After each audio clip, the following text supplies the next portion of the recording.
सखी सहेली।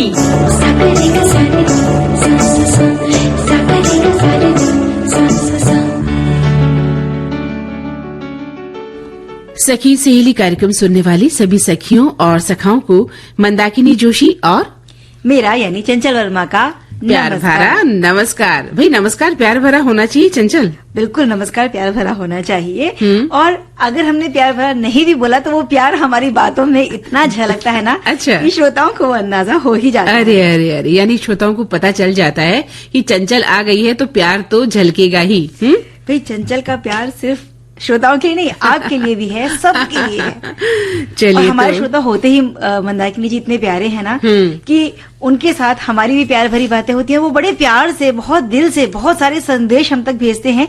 और आज जब उन्होंने फेसबुक पर देखा कि आज के कौन कौन से विषय जिन पर बातचीत होगी, तो जब वहाँ उन्होंने शकरकंद के व्यंजन देखे हैं, अच्छा, तो भाई बाहर लग गई शकरकंद के मीठे व्यंजनों की। अरे एक तो शकरकंद वैसे ही नाम में ही शक्कर घुला हुआ, यानी कि मिठास से भरा हुआ एक वो कहते हैं कि जड़ है। और फिर उस पे जो व्यंजन बन रहे हैं वो भी मिठास वाले और हैं। तीसरा ये कि वो ला रही हैं चंचल, है ना। अच्छा बताओ, आज खूब सारे ये गिफ्ट लेकर आ रही हो, क्या आज हमें गिफ्ट मिलने वाला है? भाई क्रिसमस ईव है आज, तो गिफ्ट तो मिलेगा ही। और मेरे पास तो फिर भी कुछ नहीं, सेंटा क्लॉज जब आते हैं ना तो बहुत सारे उपहार लेकर आते हैं। क्या बच्चे क्या बड़े सब खुश हो जाते हैं। फिलहाल बताते हैं कि आज और किस विषय पर हम बात करने वाले हैं। हाँ बताइए। बच्चों में शारीरिक गतिविधियां और खेल, इनका क्या महत्व है, इस पर के बारे में हम बात करेंगे। क्योंकि जब बच्चे ग्रोइंग एज में होते हैं, बढ़ रहे होते हैं, तो अब जैसा कि हम देखते हैं कई बार बच्चे सिर्फ घर में बैठकर लैपटॉप, कंप्यूटर या मोबाइल पर ही लगे रहना चाहते हैं। दिमागी खेल खेल रहे होते हैं ना आजकल बच्चे। लेकिन उनके शारीरिक विकास के लिए घर से बाहर निकलकर खेलना, कूदना, मिट्टी में मस्ती करना, ये सब बहुत जरूरी है। तो इनका क्या महत्व है, इसी के बारे में हम बात करेंगे। और हमारे श्रोता इनसे जुड़े अगर उनके कुछ अनुभव हैं कि बच्चों को वो किस तरह से प्रेरित करते हैं कि वो बाहर जाकर खेलें, बिल्कुल, और उन्होंने बचपन में किस तरह के खेल खेले हैं, वो जरूर हमसे साझा करें। बिल्कुल कर सकते हैं। और अपने बच्चों को भी बताएं कि वो क्या क्या खेल किया करते थे। हालांकि आज के बच्चे हंसी उड़ा देते हैं जब हम उन्हें बताते हैं कि हम ऐसे खेला करते थे, खो खो, कबड्डी, फुटबॉल, है ना। तो वो हंसते थे, हंसने लगते हैं कि ये भी कोई खेल होता है। और कई बार तो खिलौनों की जरूरत नहीं है, इतने सारे भाग दौड़ के खेल हुआ करते थे जिसमें कोई लागत भी नहीं होती और फिजिकल एक्टिविटी या शारीरिक गतिविधि जिसकी हम बात करते हैं वो भरपूर मात्रा में। और चंचल याद करो, मिट्टी से सने हुए पैर, और जब हम गिरते थे धड़ाम तो हमारे घुटने फूटते थे, कोहनी टूट जाती थी, ध्यान है तुम्हें? और भाई घुटना टूटने से, हाथ फूटने से तो लगी, ऊपर से घर आकर मम्मी की डांट और 2 चपत और लगती थी और खेलो। लेकिन फिर भी जीवन जो है ना बहुत ही खूबसूरत था, बहुत खूबसूरत जीवन था। और आज अगर हम बच्चों को थोड़ा सा भी कुछ कह दें तो बच्चे समझते हैं कि पता नहीं क्या हो गया। और ये जो हम खूबसूरत जीवन की बात करते हैं, इसके पीछे बहुत सारी कुर्बानियां और बहुत सारी शहादत भी है। यानी कि मैं बात कर रही हूँ उन क्रांतिवीरों की जिनकी बदौलत आज ये आजाद हिंद में हम सांस ले पा रहे हैं। तो बुधवार का दिन है, हम जरा याद करो कुर्बानी जो हमारा सेगमेंट है, इसके तहत एक स्वतंत्रता संग्राम के सेनानी को याद करते हैं। और आज याद का दिन है जुगल किशोर सक्सेना साहब को हम याद करेंगे। और साथ ही आज जो है राष्ट्रीय उपभोक्ता दिवस है। एक उपभोक्ता होने के नाते आप क्या सोचते हैं, किस तरह से जब बाजार जाते हैं क्या खरीदारी करते हैं, किस तरह से ठगे जाते हैं, किस तरह से आप स्मार्ट उपभोक्ता बनकर जाते हैं, इसका जिक्र आप कर सकते हैं, अपने संदेश में हमें लिख सकते हैं। और जैसा कि हमने कहा कि आज क्रिसमस ईव है, आज के दिन खासी मनाई जाती है। और इस दिन जो है खासतौर से जो है जो ग्रेगोरियन कैलेंडर में है उसके अंतर्गत आज हम इसे मनाते हैं। और इसकी पूर्व संध्या पर क्या होता है चंचल, कुछ प्राचीन परंपराओं को भी निभाया जाता है। और यीशु के जन्म से भी जुड़ी कुछ परंपराएं होती हैं जिन्हें निभाया जाता है। और क्रिसमस ईव यानी कि क्रिसमस के एक दिन पहले की जो शाम है, हाँ उसी वो ये संध्या है। और मिडनाइट मास का आयोजन भी किया जाता है, कैंडल लाइट सर्विस और क्रिसमस कैरोल के साथ ये जश्न मनाया जाता है। और इस दिन लगभग सभी चर्च में शाम की सेवाओं का आयोजन किया जाता है, परिवार भोज मनाते हैं और बहुत सारे पारंपरिक पकवानों के साथ इसे मनाते हैं। बिल्कुल सही कहा। और क्रिसमस की पूर्व तैयारी की अगर हम बात करें तो इसमें हम बजट बनाते हैं कि क्या क्या खरीदेंगे, क्योंकि आज हम दिल लुटाकर खर्च करते हैं, बहुत सारी चीजें लाते हैं घर में। साल में एक त्योहार हमारा आता है और हम इसे पूरी शिद्दत के साथ मनाना चाहते हैं, पूरे घर को सजाते हैं, ट्री, लाइट्स, मालाएं और भी न जाने क्या खास खाने की जो प्लानिंग हम करते हैं, हमारा जो डिनर है, हमारा जो केक है, और हम तरह तरह के उपहार खरीदते हैं। और जैसा कि अभी आपने कहा कि चर्च में जो है मध्य रात्रि में हम तैयार होकर जाते हैं, शामिल होते हैं, जिसमें घर में जो है कैरॉल, कोको और बाइबल भी हम पढ़ते हैं। ऐसी परंपराएं भी है, इसे भी पढ़ा जाता है। और क्रिसमस का जो ये दिन है पूरा आनंद के साथ और खास तौर से चंचल आध्यात्मिक जुड़ाव के साथ इस दिन को मनाया जाता है। और जब सेंटा क्लॉज आते हैं ना, खिलखिलाती हंसी हा हा हो करते, तो पूरा माहौल खुशनुमा बन जाता है। क्योंकि सबको पता है सेंटा आते हैं तो बहुत सारे गिफ्ट लेकर आते हैं। सिर्फ बच्चे नहीं, बड़ों में भी जो है बहुत सारा उत्साह भर जाता है। और ये जो आनंद ही है, सब जो क्रिसमस का आनंद होता है, सब इसमें बस झूमने लगते हैं। और प्रियजनों के साथ यादगार लम्हे बनाने का भी ये एक बहुत अच्छा मौका होता है। बिल्कुल, क्योंकि सब मिलजुल कर ये जो पूर्व संध्या है इस पर इकट्ठा मनाते हैं। बिल्कुल, और इस दिन को मनाते हुए हम अपने परिवार के साथ, अपने दोस्तों के साथ, अपने पड़ोसियों के साथ जो है क्रिसमस कुकीज और अन्य उपहार भी बांटते हैं। और अपने परिवार के साथ क्रिसमस पेड़ के आसपास इकट्ठा हो जाते हैं, अपनी यादें साझा करते हैं, कैरॉल गाते हैं, गुनगुनाते हैं, बहुत सारे जो है गीत गाते हैं, खेल खेलते हैं, खूब एंजॉय करते हैं आज के दिन को। और क्रिसमस ईव बनाने के कई तरीके हैं, अपने अपने तरीके से आप इसे सेलिब्रेट कर सकते हैं। बिल्कुल, और ये जो पूर्व संध्या मनाते हैं, इसका एक कारण ये भी है कि ऐसा माना जाता है कि जो यीशु थे वो आधी रात को पैदा हुए थे। और इसीलिए जो मिड मास की हम बात, मध्य रात्रि की जो बात हम कर रहे हैं, जो चर्च में मास आयोजित किया जाता है, वो भी इसीलिए होता है। बिल्कुल, तो आज मैं तो बच्ची बन जाऊंगी चंचल। देखो, तकिए के नीचे एक प्यारा से कागज में कुछ लिख कर रख दूंगी, ताकि सेंटा क्लॉज आएंगे, उसे पढ़ेंगे और फिर मुझे वो गिफ्ट दे देंगे जिसकी चाहत मुझे है। तो इसी तरह से हमारे सभी सुनने वालों की सारी ख्वाहिशें भी पूरी हो। बहुत सारी शुभकामनाएं। तो चलिए सुनते हैं गीत।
तो सचमुच ये रात तो बहुत सुहानी होगी चंचल, और इसे हम बहुत ही खास तरीके से सेलिब्रेट भी करने वाले हैं।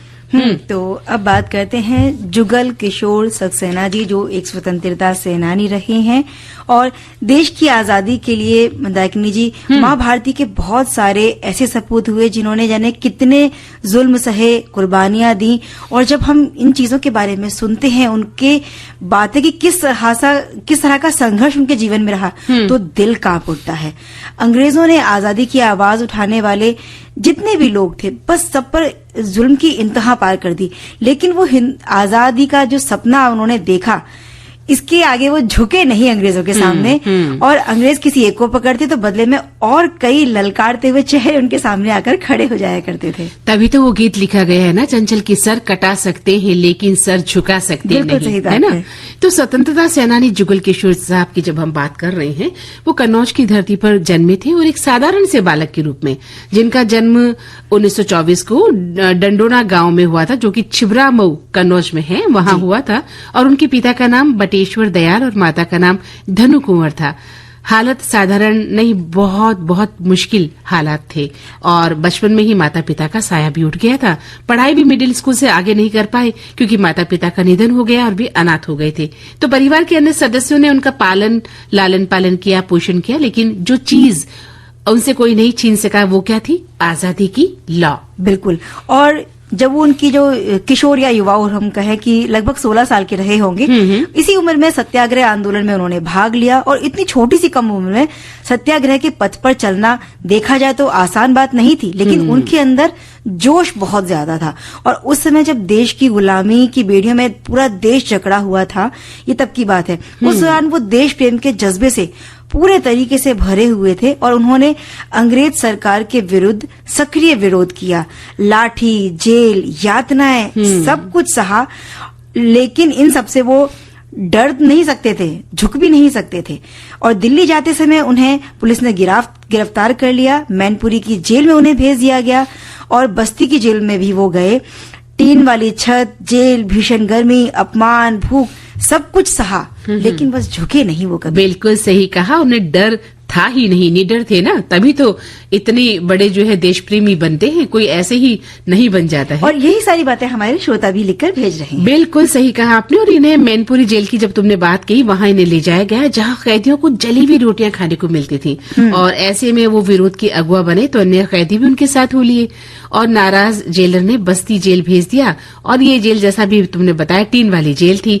मई जून की भीषण गर्मी, 24 घंटे में एक तसला पानी दिया जाता था चंचल, और उसमें उनकी जरूरतें पूरी भी नहीं होती थी। हालात खराब होने लगे, शरीर में दाने निकल आए, कई तरह की जो है प्रॉब्लम्स आने लगी।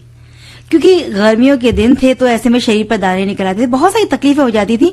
और गुरु ने लिखित माफी मांगने पर सजा माफ करने का प्रलोभन दिया, लेकिन वो जुल्म सहते रहे और हार नहीं मानी उन्होंने। 6 महीने की सजा काटने के बाद भी जो उनके तेवर जो थे ना, उसमें कोई कमी नहीं देखने को मिली अंग्रेजी जो सैनिक थे उन्हें। बिल्कुल। और आजादी की लड़ाई वो लगातार लड़ते ही रहे। और ऐसे में भी उनका हौसला नहीं टूटा। जेल में इतने साल रहने के बावजूद भी उनका हौसला नहीं टूटा। वंदे मातरम के नारे उनकी सांसों में बस चुके थे और अंग्रेज अफसरों ने उनसे कहा, माफी मांग लो, रिहा कर दिए जाओगे। लेकिन जुगल किशोर मुस्कुराए और चुप रहे। बस क्योंकि ये जो सजाएं होती है ना, शरीर को तोड़ देती हैं, लेकिन आत्मा को नहीं तोड़ सकती। हाँ, और दिल से अगर आजादी वो चाहते थे तो आत्मा को कैसे तोड़ लेते? क्योंकि वो जानते थे ना, आजादी की कीमत आराम नहीं बल्कि संघर्ष से ही चुकाई जा सकती है। और अंग्रेज सत्ता द्वारा लिखित माफी मांगने जैसा जो प्रलोभन उनको दिया जा रहा था बार बार, वो उसे अस्वीकार करते रहे। कठिन जो सजाएं थी वो सहना मंजूर था, लेकिन ये प्रलोभन उन्हें रास नहीं आते। बिल्कुल सही कहा। और 77 वर्ष की उम्र में कैंसर से जूझते हुए, क्योंकि इतनी तकलीफें उन्हें मिली है ना जी, प्रॉपर खाना नहीं मिला, यातनाएं मिली, तो कैंसर उन्हें हो गया। और कैंसर से जूझते हुए 22 मई 2001 को चिर निद्रा में वो लीन हो गए। और उनके पुत्र स्वर्गीय सुप्रभाष सक्सेना ने आजादी के इतिहास पर बाकायदा एक किताब लिखी थी। उसमें कहा कि सपूतों की गाथा, उसमें लिखा है, वहां के सपूतों की गाथा लिखी हुई है। और उनके पौत्र हिमांशु सक्सेना ने अपनी बाबा से जुड़ी यादों को बहुत ही कायदे से संजो कर रखा है, जहां उन्होंने कैदियों के अधिकारों की लड़ाई में नेतृत्व किया था। उनका जीवन समाप्त हुआ, लेकिन उनकी कहानी आज भी जो कन्नौज की गलियां हैं, वहां लगता है कि बस सांसें ले रही हैं। उन्होंने लगभग अपने समर्पण और साहसपूर्ण जीवन के लिए निरंतर संघर्ष जारी रखा था। जुगल किशोर सक्सेना किसी बड़े राष्ट्रीय इतिहास की किताबों में तो कम, लेकिन स्थानीय इतिहास और कन्नौज के जो स्वतंत्रता सेनानियों की गाथाएं हैं उनके लिए वो एक प्रेरणादायक नाम है। बिल्कुल। और उन्होंने ब्रिटिश शासन के अत्याचारों का भी सामना किया, जेल यातनाएं झेली, आजादी के लिए अपनी लगन उन्होंने नहीं छोड़ी अंत तक, और यही वीरता स्थानीय लोगों में आज भी सम्मान और प्रेरणा का कारण बनी हुई है। बिल्कुल, जो हम कहते हैं ना कि हमारे चेहरे पर जो मुस्कुराहट है, अगर ऐसे वीर सेनानी उस पर निसार नहीं होते तो ये मुस्कुराहट कहाँ से नहीं होती। हम और आप भी नहीं होते ना चंचल। तो ऐसे स्वतंत्रता सेनानियों को हम कोटि कोटि नमन करते हैं।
किसी की मुस्कुराहटों पे हो निसार, किसी का दर्द मिल सके तो ले उधार, किसी के वास्ते हो तेरे दिल में प्यार, जीना इसी का नाम है।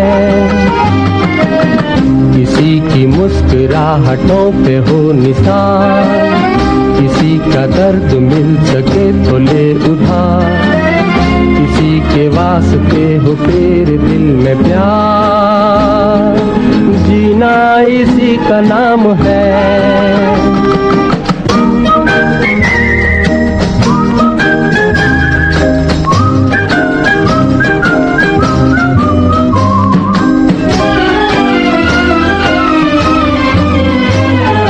माना अपनी जेब से फकीर है, फिर भी यारो दिल के हम अमीर हैं।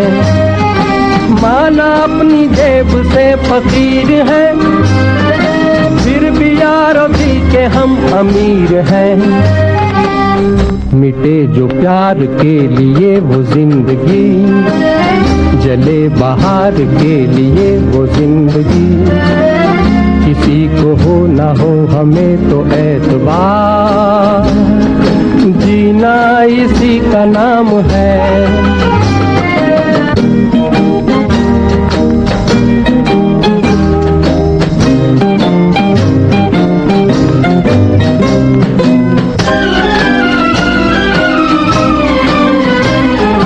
रिश्ता दिल से दिल के एतबार का, जिंदा है हम ही से नाम प्यार का।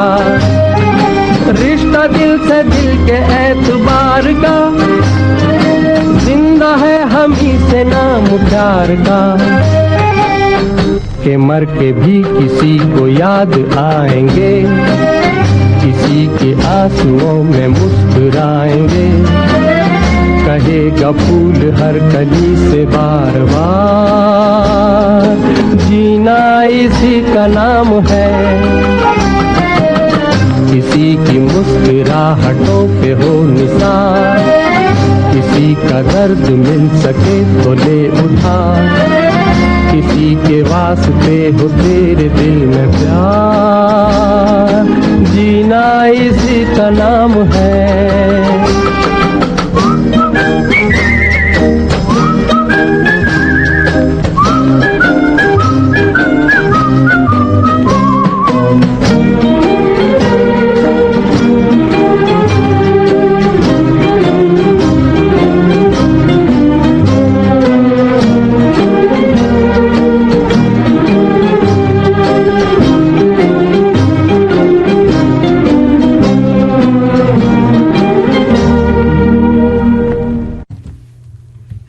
तो भाई अब बात हो जाए थोड़ी सी खेल की।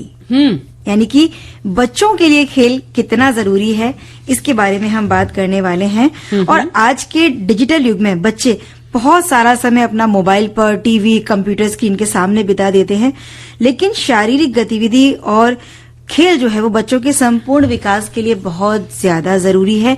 ये हमें समझना होगा और हर माता पिता को समझना होगा। बिल्कुल सही कहा चंचल तुमने कि बच्चों के लिए खेलना कितना जरूरी है, और यही खेल आजकल बहुत कम हो गया है। वैसे जो बच्चे स्पोर्ट्स पसंद करते हैं वो तो स्कूल में खेलते हैं, उनके हाथ में हम देखते हैं कई बार, लेकिन जो बच्चे नहीं खेलना पसंद करते, जिन्हें शौक नहीं होता, वो मोबाइल गेम में बैठे रहते हैं, है ना। लेकिन तो माता पिता को चाहिए कि बच्चों को प्रोत्साहित करें और खेल के प्रति जागरूक करें, क्योंकि ये खेल खेलने से उनके जो मांसपेशियां हैं, हड्डियां हैं, हृदय है, वो सब मजबूत होते हैं।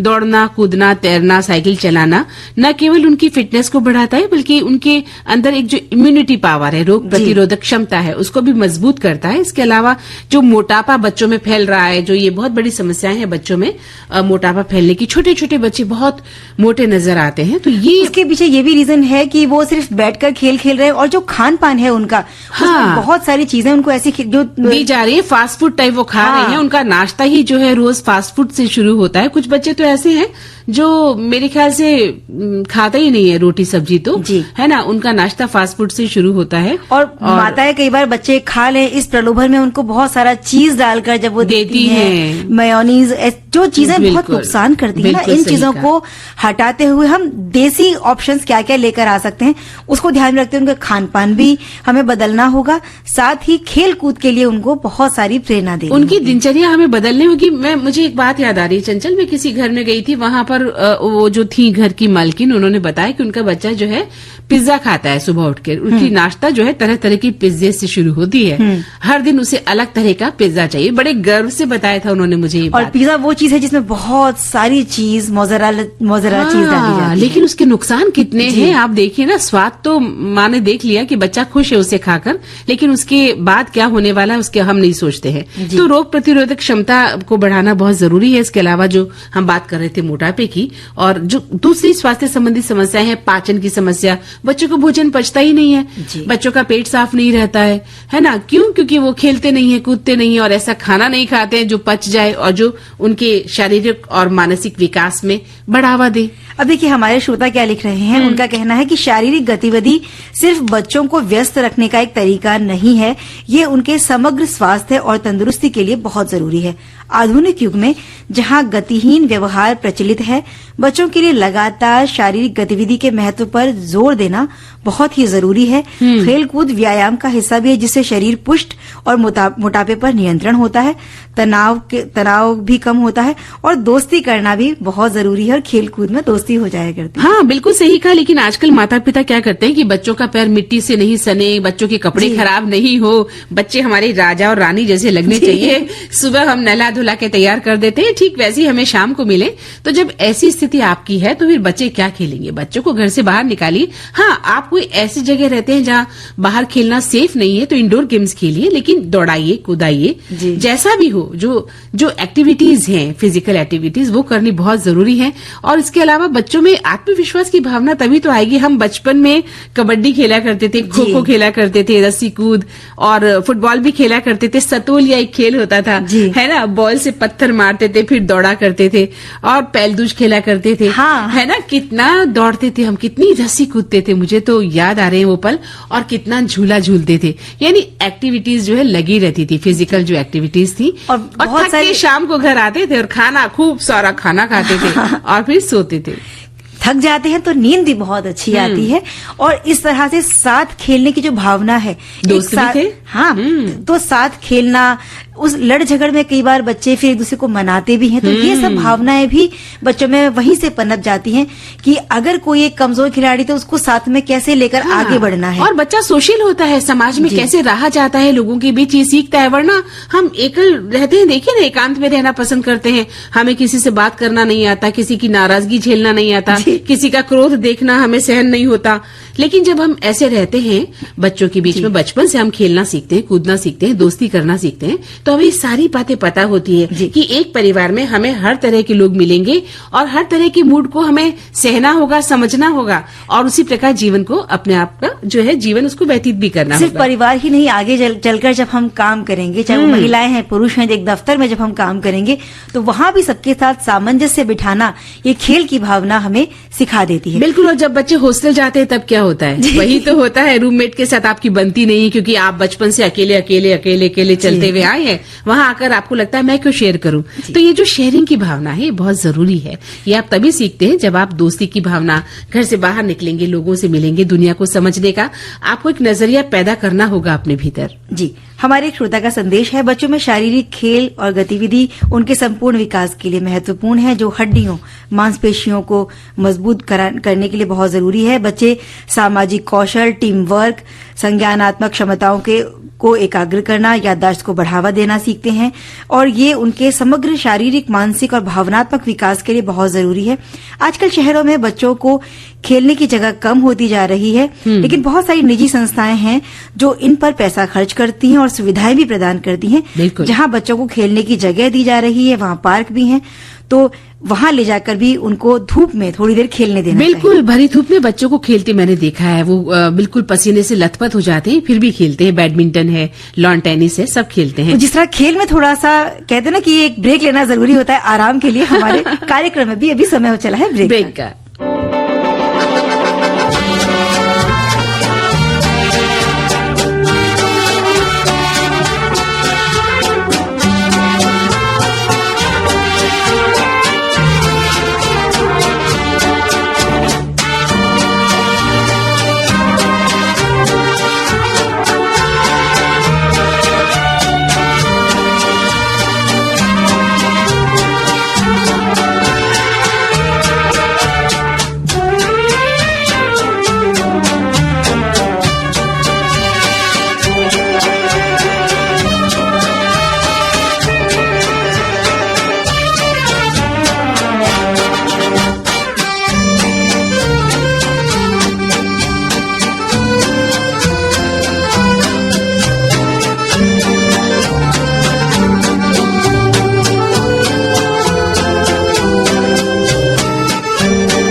तो इस अंतराल के बाद सभी सुनने वालों का एक बार फिर से स्वागत है। चंचल, तुम कहो तो एक गीत सुनवा दे। बिल्कुल भाई, खेल की बात हो तो गीत में खेल भी सुन ले, और ये भी तो हमें बहुत सारा व्यायाम, हमारे कहते हैं ना कि जो मन का व्यायाम है उसके लिए जरूरी, दिमाग का भी काम है।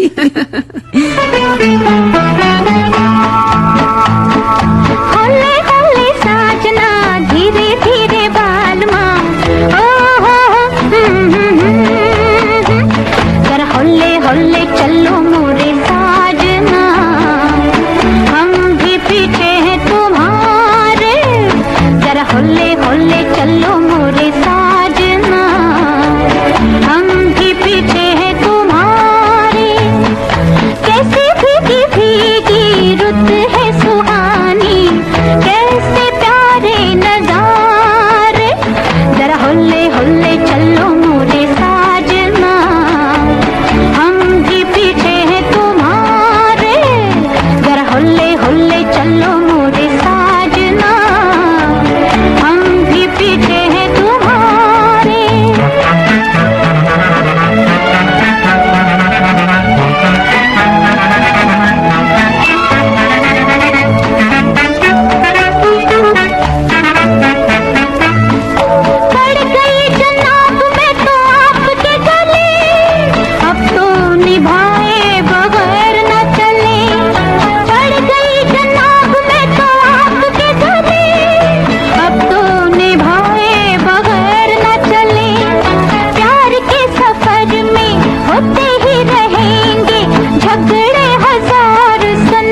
चंचल, हमारे एक श्रोता लिख रहे हैं कि बच्चों के लिए फिजिकल एक्टिविटी और ये गेम बहुत जरूरी है, क्योंकि आजकल डिजिटल दुनिया में बच्चे फिजिकल एक्टिविटी से बिल्कुल दूर भागते जा रहे हैं और खेलने तो वो जाना ही नहीं चाहते। उन्हें बस मोबाइल का गेम चाहिए। खेलने के लिए तो जरूरी होता है घर से निकलना, बाहर खेलना, मिट्टी में खेलना, जिनसे उनका शारीरिक विकास और मानसिक विकास दोनों बहुत अच्छे तरीके से होता है। इसी तरह से हमारे एक श्रोता ने बड़ा अच्छा संदेश लिखकर भेजा है। वो कुछ अपनी बातें साझा करते हुए बता रही हैं कि हम लोग खेल का सुनकर हमारे बच्चे बोलते हैं कि आप लोग तो बहुत शैतान थे। हाँ। और मेरे पेरेंट्स मुझसे पूछते हैं कि आप लोग अपनी बेटियों को डांटते नहीं थे क्या? उस टाइम तो हम लोग घर से बाहर रहने का और खेल खेलने का बस मौका ढूंढा करते थे। मैं ज्यादातर पेड़ पर चढ़ने वाला खेल ही खेला करती थी और मुझे पेड़ पर चढ़ने का मौका मिल सके बस वो ढूंढा करती थी। मैं दौड़ भाग वाले खेल खेला करती थी, जिसकी वजह से मम्मी से बहुत सारी डांट भी मुझे पड़ा करती थी, मार भी खाती थी। लेकिन उससे क्या, जैसे ही मम्मी इधर उधर हुई कि बस फिर हम घर से बाहर। बिल्कुल यही होता था। बिल्कुल सही लिखा है आपने। और एक लिखते हैं कि मेरा बचपन तो बहुत ही अच्छा बीता है, मतलब बहुत खेली हूँ, मस्ती की है बचपन में। और उस टाइम क्योंकि फोन नहीं था और पड़ोस के बच्चों के साथ खेलते थे और हर शाम को इंतजार रहता था कब शाम आएगी, कब हम खेलेंगे। बचपन में सहेली के साथ खेलते थे, पता है गुड्डे गुडियों का खेल भी खेलते थे। हाँ। चंचल, शादी करते थे गुडियों की, ध्यान है? जी। है ना, गुड्डा आता था बारात लेके और खूब सारा भोजन बना करता था। तब मम्मी पापा भी साथ दिया करते थे। अरे अरे अरे, हमारे घर में तो गुड़िया का ब्याह है ना। तो ये लिखते हैं कि अब दूर रहने लगी है सब बच्चे इन बातों से, फोन पर बातें होती है, लेकिन हम उस दिन को याद करते हैं, कितने अच्छे पल होते थे। हमारे श्रोता लिख रहे हैं कि बच्चे खेल खेल में बहुत सारे गीतों से बहुत कुछ सीख लेते हैं। शारीरिक गतिविधियां हमारे दिल और दिमाग पर बहुत गहरा असर छोड़ती हैं और बजाय थकान के हम और तरोताजा हो जाते हैं। हम लोग जब बहुत छोटे थे तो स्कूल में एक ही क्लास में पीटी हुआ करती थी और पीटी हम किया करते थे, तो खाली पीरियड कौन सा होगा इसका हम इंतजार किया करते। फौरन क्लास से बाहर जाकर 7 टाइम्स गेंद तोड़, 4 आदि खेल खेला करते थे, जैसा मैंने सतोरिया उस तरह के खेल की बात कर रही है। लेकिन आज के डिजिटल युग में ये शब्द विलुप्त सा होता जा रहा है। अब तो बस एक कमरे में फोन पर ही सारी दुनिया लगता है कि सिमट गई है। बिल्कुल। और बच्चे बाहर खेलने से कतराते हैं। बिल्कुल सही कहा आपने। और एक श्रोता लिखते हैं कि बच्चों में शारीरिक गतिविधियां बहुत जरूरी हैं और बच्चे फोन और टेक्नोलॉजी की इतनी जरूरत बच्चों को नहीं है, लेकिन बच्चे मैदान में नहीं फोन में खेलते हैं और जिनसे वे मोटेपन का शिकार हो रहे हैं। 11-12 साल की उम्र में उनके हाथों में उनका पर्सनल फोन देखकर बहुत दुख होता है। और हम ऑस्ट्रेलिया या डेनमार्क से कुछ सीखे, वहां 17 साल तक सोशल मीडिया जो है बैन है। तो इस बात को हमें सीखना चाहिए। हमारे श्रोता ने लिखा है कि मैंने बचपन में अपने दोस्तों के साथ छुपा छुपाई, नदी पहाड़, लोहा लंगड़, आंख मिचोली, विक्की टॉकी, बॉट चेकर, चेन और च्विंगम, इस तरह के बहुत सारे खेल खेल। देखिए ना कितने सारे खेलों के नाम हैं। गली मोहल्ले में अक्सर गिल्ली डंडा, कंचे, सतोलिया खेलते खेलते घंटों तक हम मस्ती किया करते थे। इसके अलावा बैडमिंटन और क्रिकेट भी हमने बचपन में बहुत खेला है।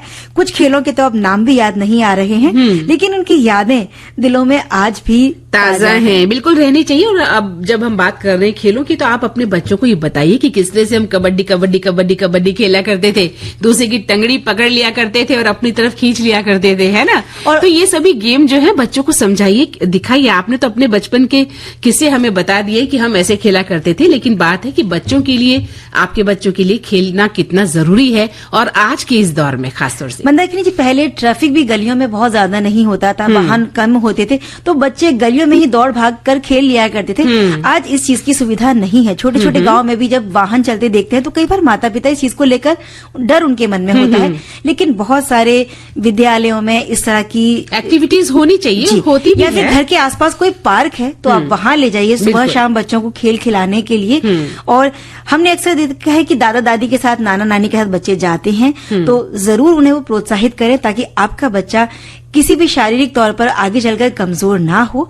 उनके संपूर्ण विकास के लिए खेल बहुत जरूरी है। और सबसे बड़ी बात, उन्हें पता चलना चाहिए कि बचपन क्या होता है। जब तक वो खेलेंगे नहीं बाहर जाकर, उन्हें पता नहीं चलेगा। खाली मोबाइल पर दिमाग के घोड़े दौड़ाने से कभी बचपन अच्छा नहीं बीत सकता है। और इसी तरह से अगर हम गाने नहीं सुनेंगे तो हमारा प्रोग्राम कैसे अच्छा चलेगा भाई। वो तो बहुत जरूरी है और हम उसको सुनवाते भी हैं। जी।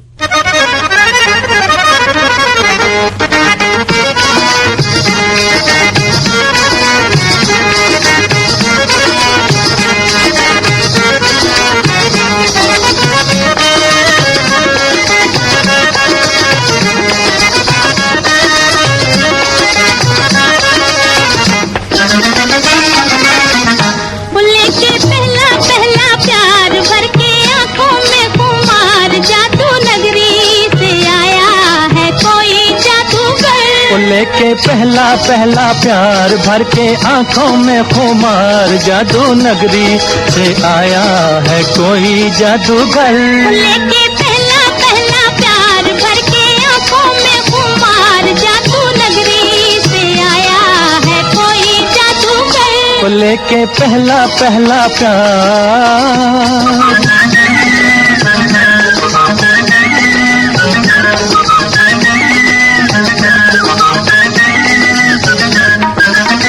उसकी दीवानी है कब कैसे हो गई, जादूगर चला गया मैं तो यहाँ खो गई।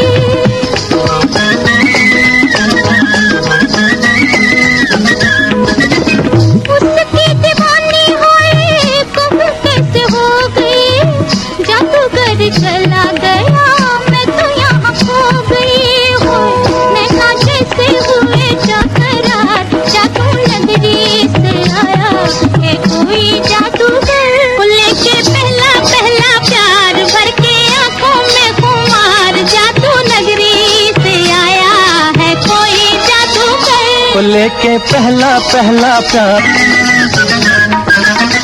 उसकी दीवानी है कब कैसे हो गई, जादूगर चला गया मैं तो यहाँ खो गई।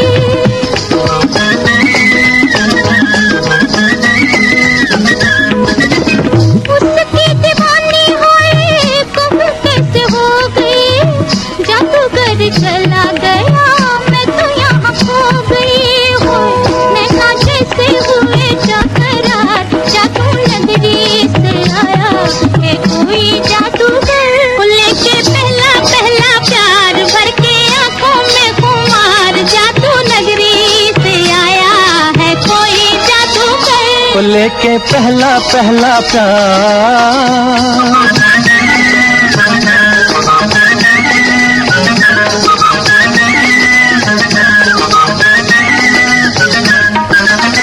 तुमने तो देखा होगा उसको सितारों, आओ जरा मेरे संग मिल के पुकारो।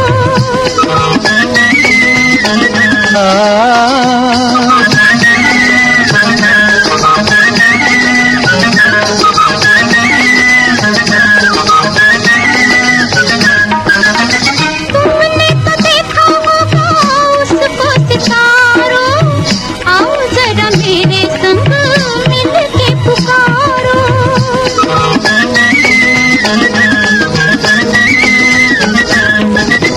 तुमने तो देखा होगा उसको सितारों, आओ जरा मेरे संग मिल के पुकारो। दोनों होके बेकरार, ढूंढे तुझको मेरा प्यार, जादू नगरी से आया है कोई जादूगर। लेके पहला पहला प्यार भर के आंखों में खुमार, जादू नगरी से आया है कोई जादूगर। लेके पहला पहला प्यार। मंदाकिनी जी, मुझे लगता है खेल कूद जो है ना वो हर बच्चे का पहला प्यार होना चाहिए। और इसी तरह से जब हम बाजार जाते हैं तो एक जागरूक ग्राहक बनकर रहना हमारा पहला अधिकार होना चाहिए। यानी आपको खरीदारी का बहुत शौक है और इसीलिए आप चाहती हैं कि आपका पहला प्यार है ना? तो हम बात कर रहे हैं 24 दिसंबर के बारे में, जो कि राष्ट्रीय उपभोक्ता दिवस के रूप में आयोजित किया जाता है। और 1986 को उपभोक्ता संरक्षण अधिनियम विधेयक पारित किया गया था।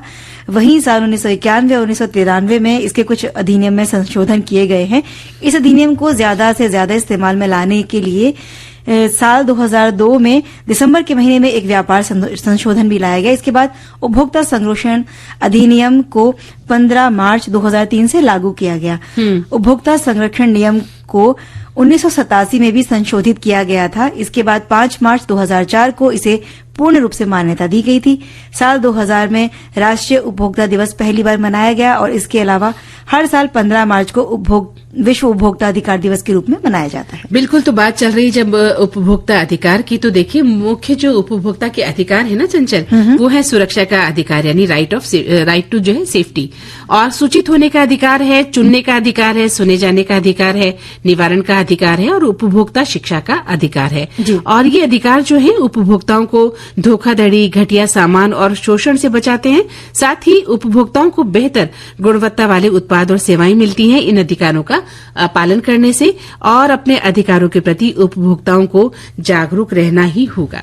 बिल्कुल, हर एक उपभोक्ता, उसका व्यवसाय कुछ भी हो, आयु, लिंग, समुदाय, धार्मिक विचारधारा, ये कुछ भी हो, लेकिन उसके अधिकार और कल्याण के लिए उसको बिल्कुल जागरूक रहना चाहिए। और प्रत्येक व्यक्ति के जीवन का अविभाज्य हिस्सा ये बन गया है। और हमारे दैनिक जीवन में कहीं ना कहीं इन अधिकारों का उपयोग हमें जरूर करते रहना चाहिए। उपभोक्ता अधिकार दिवस मनाने की जो राष्ट्रीय परंपरा है, इसका उद्देश्य भी यही है कि राष्ट्र का हर उपभोक्ता अपने अधिकारों के प्रति सजग हो, जागरूक रहे। ये दिन लोगों को संरक्षण आंदोलन का महत्व समझाने के लिए भी एक मौका देता है। जो संशोधित अधिनियम लाया गया है, उसे ग्राहक आंदोलन के नजरिए से एक ऐतिहासिक मील के पत्थर के रूप में लिया गया है। बिल्कुल सही कहा आपने। और देखिए, महात्मा गांधी जी को हम याद करते हैं। उन्होंने कहा था कि जो ग्राहक है वो हमारे परिसर में आने वाला सबसे महत्वपूर्ण अतिथि है, यानी गेस्ट है। वो हम पर निर्भर नहीं है, बल्कि हम उन पर निर्भर हैं। वो हमारे कार्य में बाधा नहीं है, वो इसका प्रयोजन है। वो हमारे व्यापार के लिए एक बाहरी व्यक्ति नहीं है, वो इसका ही एक हिस्सा है। और हम उसे सेवा देकर कोई लाभ नहीं दे रहे, बल्कि वो हमें ऐसा करने का अवसर देकर हमें लाभ दे रहा है। तो चलिए, इस बात के बाद हम मीठे मीठे शकरकंद के व्यंजन हमारे जो श्रोताओं ने भेजे हैं वो बताएंगे, लेकिन पहले एक मीठा गाना सुनेंगे। अच्छा। नैनो वाले ने हाय मेरा दिल लूटा, नैनो वाले भोले भाले हिकमत वाले ने हाय मेरा दिल लूटा, नैनो वाले ने ओ भोले भाले ने दिल मेरा लूटा, दिल मेरा लूटा, दिल मेरा हाय हाय हाय हाय, नैनो वाले ने हाय मेरा दिल लूटा।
भाई, जो मीठे मीठे शकरकंद के व्यंजन है, जब हम देखते हैं ना तो बस वो भी हमारा दिल लूट लेते हैं। और हमारे एक श्रोता लिखते हैं कि शकरकंद को अगर उबाल लें, आप इसे नमक लगाकर भी खा सकते हैं। सेंधा नमक, काली मिर्च, थोड़ा सा गुड़ को बारीक काट कर मिला लीजिए।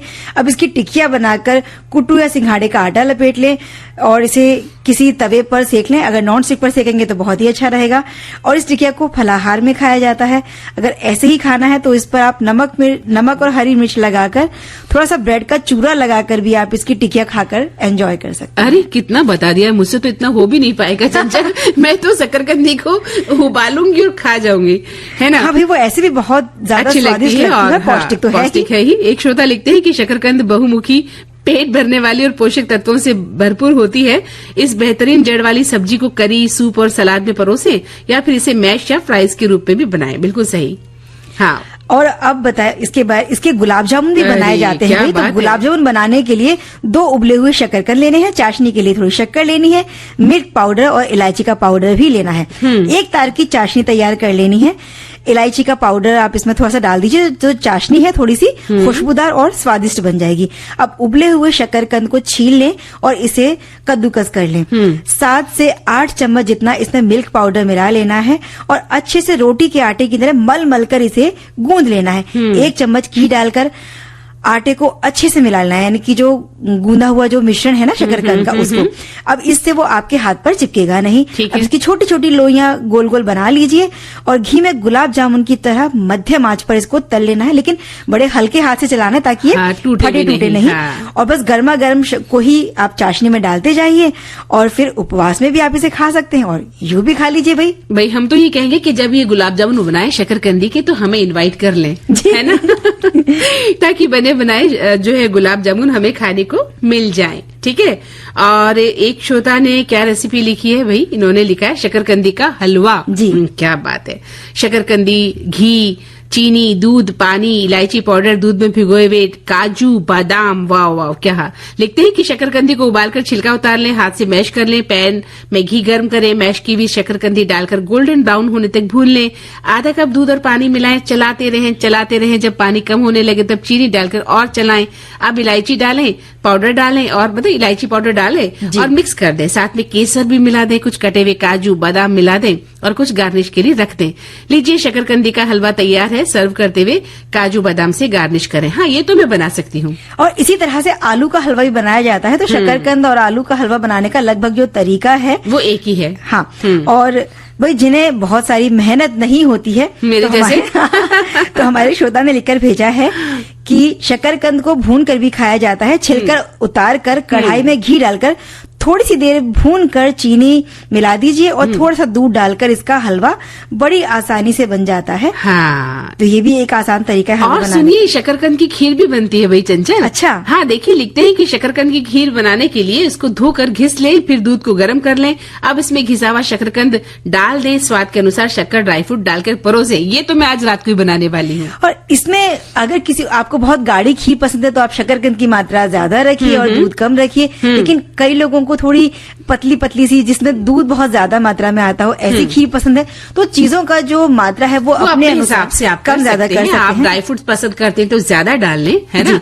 हमारे श्रोता ने लिखा है कि शकरकंद बहुमुखी, पेट भरने वाली, पोषक तत्वों से भरपूर होती है।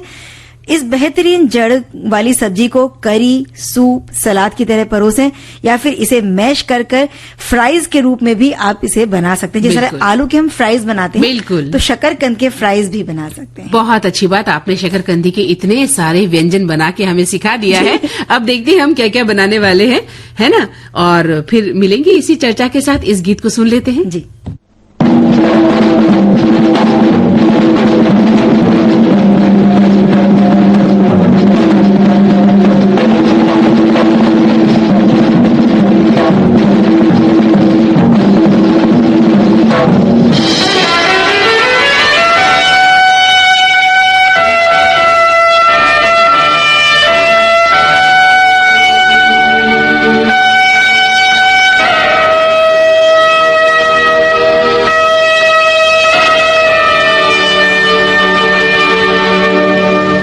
तुमने मुझे देखा होकर मेहरबान, रुक गई ये ज़मीं, थम गया आसमां, जाने मन जाने जा। तुमने मुझे देखा होकर मेहरबान, रुक गई ये ज़मीं, थम गया आसमां, जाने मन जाने जा। तुमने मुझे देखा।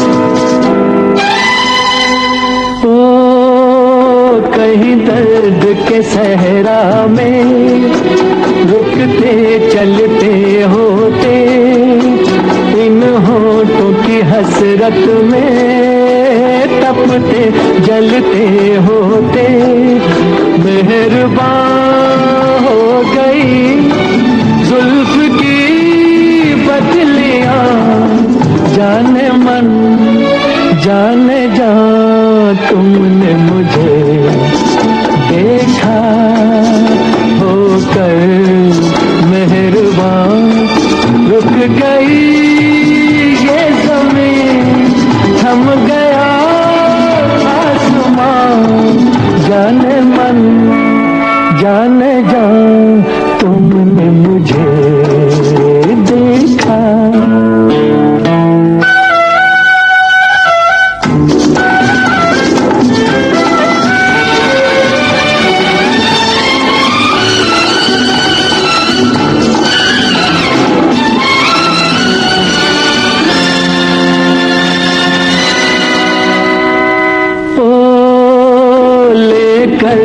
हंसी जलवे तुम भी न कहाँ पहुँचे, आखिर को मेरे दिल तक कदमों के निशान पहुँचे, खत्म से हो गए रास्ते सब यहाँ, जाने मन जाने जा तुमने मुझे देखा होकर मेहरबान, रुक गई ये ज़मीन, थम गया आसमान, जाने मन जाने जा तुमने मुझे देखा होकर मेहरबान, रुक गई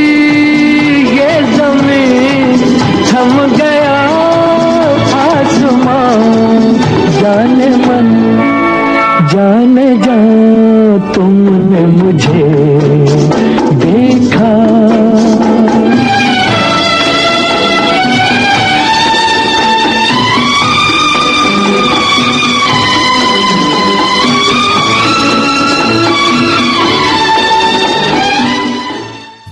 गाना बड़ा मीठा था, लेकिन शकरकंद भी तो मीठी होती है। तो हमारे श्रोता ने लिखकर भेजा है कि शकरकंद की बहुत सरल रेसिपी है।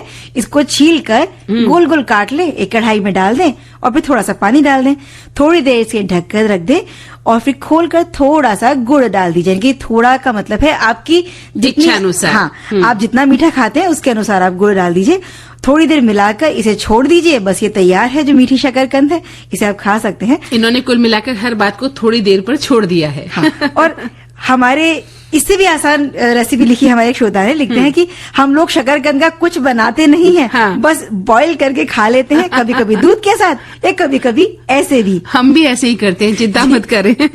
और हमारे श्रोता ने लिखा है कि मैं प्रसिद्ध गुलाबी नगरी में यानी कि पिंक सिटी जयपुर में इस समय आया हुआ हूँ और सखी सहेली प्रोग्राम को मैं कभी मिस नहीं करता। अच्छा। मैं आप हमारी जो सखियां हैं उनकी आवाज यहाँ भी यानी कि जयपुर में भी सुन रहा हूँ।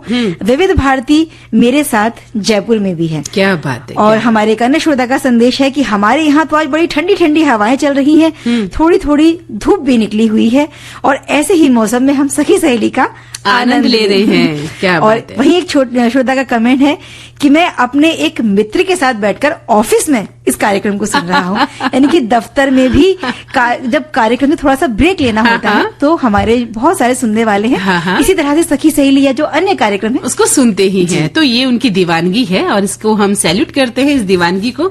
और चंचल, अब कार्यक्रम का वक्त जो है खत्म होने को है, तो सखी सहेली कार्यक्रम से मंदाकिनी जोशी और चंचल वर्मा को दीजिए इजाजत।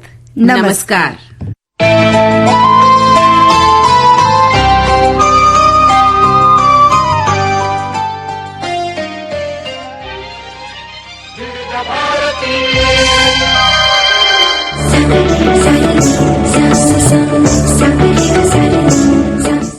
सखी सहेली कार्यक्रम की प्रस्तुत करता है अनुश्री पाठक। सखी